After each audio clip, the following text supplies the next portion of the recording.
All right, guys, I finally had a chance to do about a week or two of jobs with this Milwaukee battery powered top handle saw. Um, I have kind of mixed feelings about it. I really like the saw, but I'd like to have some changes as well. Mostly good, a little bit bad. First of all, I really like the saw because it's super quiet. It has power. But the most important thing, you don't have to start it. You just pull the trigger. So you're not, I don't like to have my saw running all the time. So with a gas saw, I usually turn it off every now and again. With this saw, you don't have to, of course, and you don't have a power button. Once it's on, it is on. The most important thing, though, you have to use quality batteries.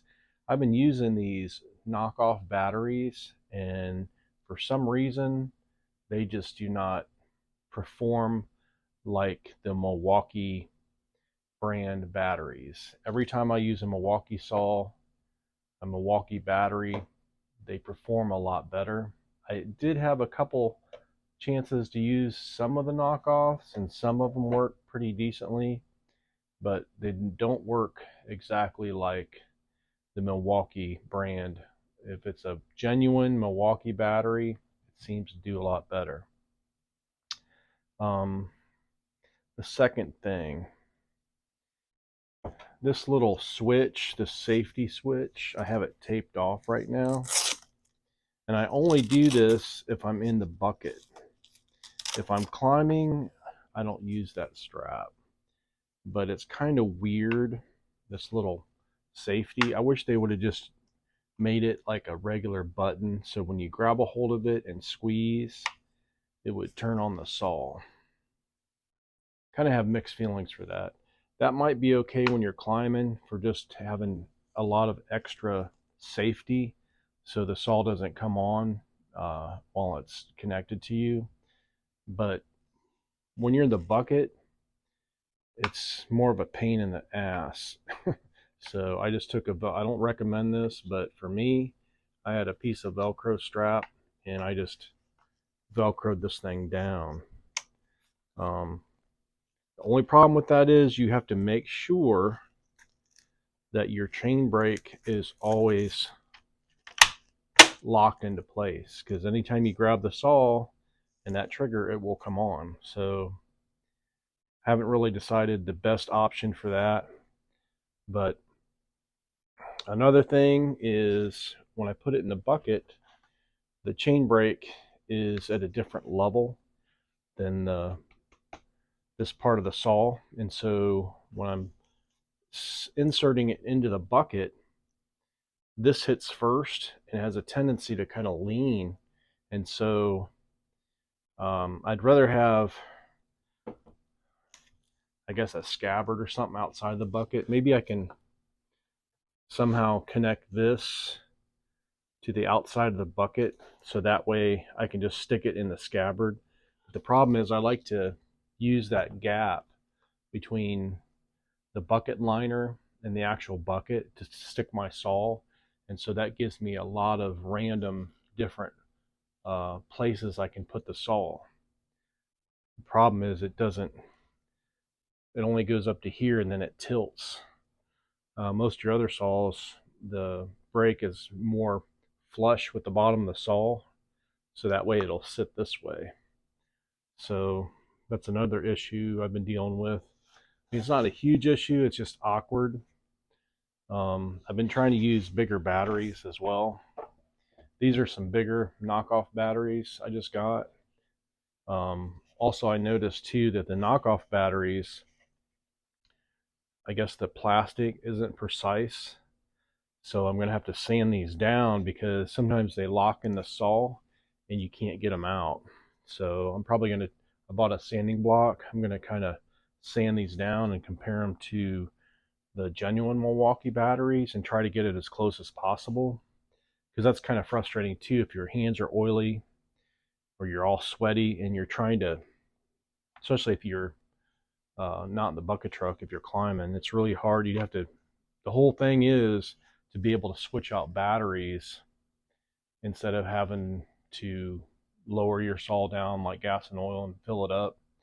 Because the only thing you have to do to this one is fill it up with bar and chain oil, and it'll last the entire job. So there's no reason to lower the saw down if you just need a battery. So if you're using the genuine Milwaukee batteries, they pretty much slide in and out. But the knockoff ones, you're going to have to do a little sanding, a little tapering to make them work as well.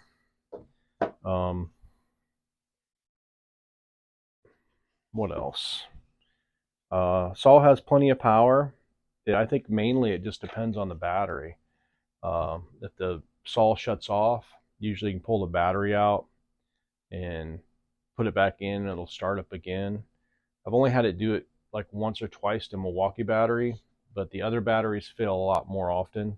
So I have a tendency to basically use the knockoff batteries as a secondary or third backup.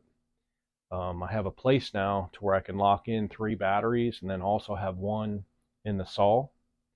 So it's kind of like a clip. I have 4 batteries available to me at the beginning of the job.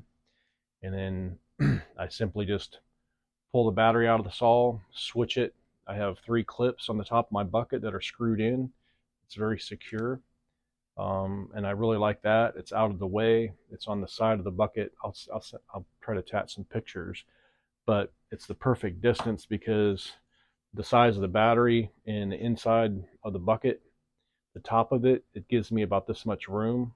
So it's not in the way, it's out of the way. And there's enough lip on that interior of the bucket on the top to where these batteries have a nice secure home and out of the way. Yeah, we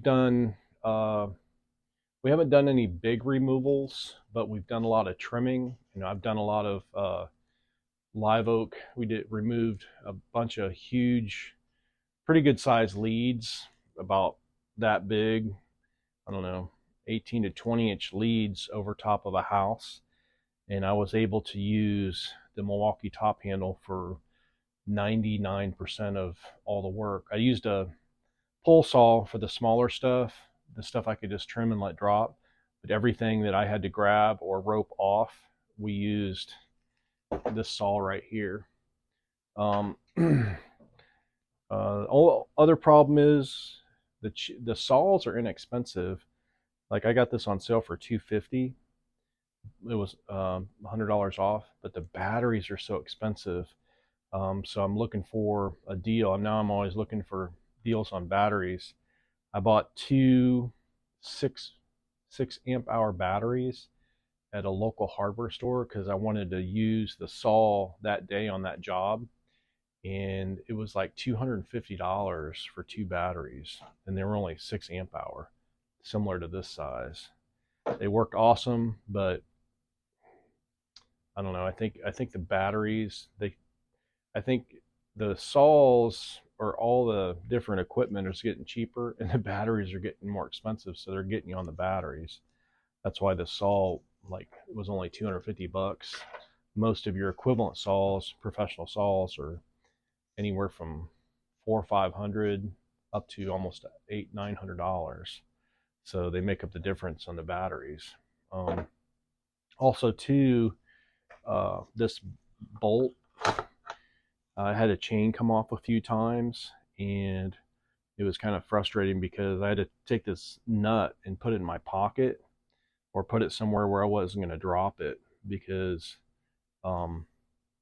most of your other saws nowadays have a way to capture that nut on the cover plate, so you don't have a tendency to lose it.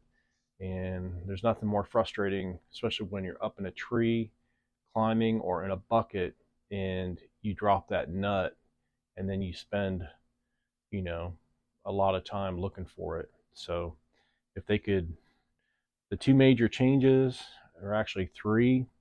First one would be capsulate that nut and make it part of the cover plate, so we don't have to, if it's a climbing saw especially, if you're up in a tree, and a lot of guys, I'm sure, like me, they don't want to come all the way down or hand it to somebody to put it back together. You want to try to do it as soon as you can. Like, you make a few cuts, the ground guys are busy, they got other stuff to do, and you want to do it yourself, get it done as soon as possible. This needs to be captured. You do not want to keep a bunch of these laying around. You want this, because once they encapsulate it, that'll be like one thing that's eliminated you don't have to worry about. This button, you need to make it to where you grab it. They need to change the design of this. And then thirdly, I love using a top handle saw and a bucket, because I can grab a lot of stuff, cut it, and throw it. So 99% of the time I'll have a top handle in the bucket, and I'll have a short pole saw, and I can do pretty much, on a lot of jobs, over 80% of the tree just with those two saws. So we definitely need to do something about this. We need to change the engineering to where we can sit this in the bucket without it falling over. So those are the three major things. Other than that, I love the saw. I think it's awesome. It's just the batteries. The batteries need to be cheaper, and they need to last longer. And there's not that much difference in weight between a big battery and a little battery compared to where it's at in the saw. So I know after a long day, it's probably gonna wear on you a little bit, but I try to buy the biggest batteries I can, with the most amp hours, so they last longer, because you just don't have the longevity, you don't have the power density of fuel like gas. Batteries just don't have it yet, so you have to end up using, 2 or 3, 4 batteries for equivalent of, half a tank or 3/4 of a tank, maybe in a full tank of gas. But it is getting better. Now that I got these big batteries, we're going to see how long I can go and how much I can cut with a bigger battery on the saw. Anyway, that's my 2-week review. I'm going to be using it exclusively as much as I can. We got a couple of removals coming up this week, so I'll definitely do some more filming and see how it holds up and see if I can get it to fail. And I'm going to use these batteries I just got. These are knockoffs, but they're 15 amp hour.